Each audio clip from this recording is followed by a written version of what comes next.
हुमायूं सरफराज चट्टा साहब, आपके पास आऊंगा कि अब तो जो तौहीन इलेक्शन कमीशन है उसके केस का ट्रायल भी अडयाला जेल में होगा।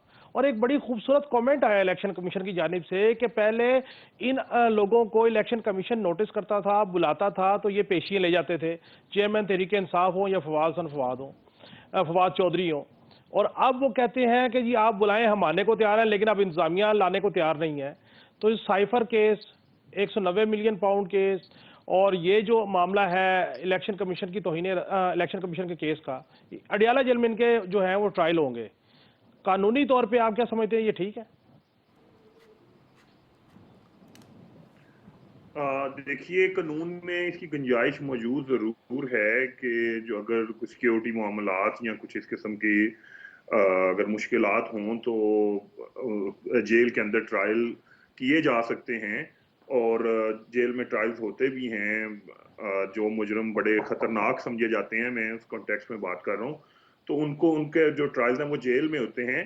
उसके अलावा ये होता है कि अब जैसे सियासी तौर पर कोई सियासी लीडर है, उसकी अगर सिक्योरिटी रिस्क है तो फिर भी जेल के अंदर ट्रायल्स हो सकते हैं।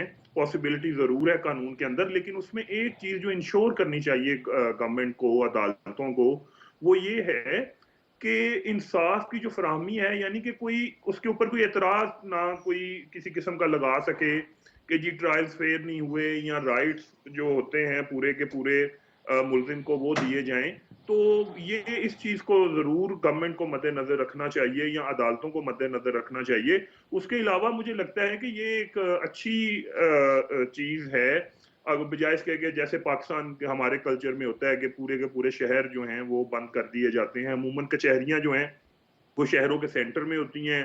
फिर जब इस लेवल के लोगों को इस सतह के लोगों को लाया जाता है, फिर सिक्योरिटी के मामलात और वो पूरा शहर आपको बंद करना पड़ता है। उस हवाले से तो ये एक अच्छी चीज़ है।